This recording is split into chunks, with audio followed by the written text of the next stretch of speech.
அண்மை செய்தி. நீலகிரி மாவட்டத்தில் நேற்று முதல் தொடர் கனமழை பெய்து வரும் நிலையில் கூடலூர் பகுதியில் உள்ள வீடுகளை வெள்ளம் சூழ்ந்து கொண்டதால் 50க்கும் மேற்பட்டோர் வீடுகளில் இருந்து வெளியேற முடியாமல் தவித்து வருகின்றனர். இது குறித்த கூடுதல் தகவலோடு இணைகிறார் செய்தியாளர் ஞானசேகர். வணக்கம் ஞானசேகர், விவரங்கள். நீலகிரி மாவட்டத்தில் நேற்று முதல் தொடர் கனமழை பெய்து வரும் நிலையில் கூடலூர் பகுதியில் உள்ள வீடுகளை வெள்ளம் சூழ்ந்து கொண்டதால் 50க்கும் மேற்பட்டோர் வீடுகளில் இருந்து வெளியேற முடியாமல் தவித்து வருகின்றனர். வெள்ளம் சூழ்ந்துள்ளதால் வீடுகளுக்குள் குடியிருப்பு வாசிகள் தவிக்கும் நிலையானது ஏற்பட்டிருக்கிறது. அண்மை செய்தியாக பார்த்து வருகிறோம். கூடுதல் விவரங்களோடு இணைகிறார் செய்தியாளர் ஞானசேகர். ஞானசேகர், விவரங்கள். வணக்கம்.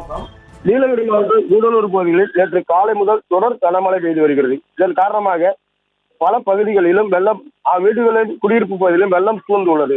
இதில் குறிப்பாக தொரப்பள்ளி ஆற்றில் கரைபுரண்டு ஓடும் வெள்ளம் இருவயல் கிராமத்துக்குள் புகுந்துள்ளது. இதனால் 10க்கும் மேற்பட்ட வீடுகள் வெள்ளம் சூழ்ந்துள்ளது. இதன் காரணமாக அப்பகுதியில் வீடுகளில் உள்ள 50க்கும் மேற்பட்ட குடியிருப்பு வாசிகள் வெள்ளத்தில் சிக்கியுள்ளனர்.